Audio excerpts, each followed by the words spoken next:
Well, you should never take too much from one newspaper headlines. The same newspaper today has apparently said this visit has been a win-win for both countries, both economically and politically.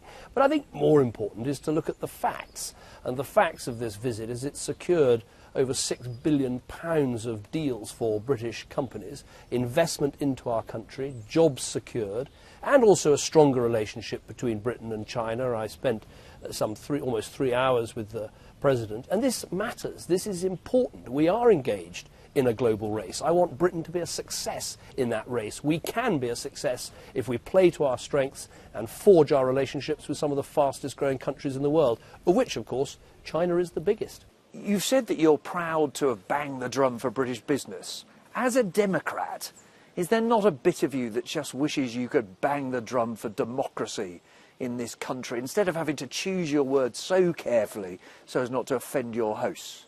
Well, first of all, I think it is important to go in and to bat for Britain and bat for British business, and I take huge pride in doing that. I think it's an important part of my job to throw open the doors to get British goods, British businesses, British services here in China, because it means jobs at home, and that's what I care about most: our economy, our people, our jobs.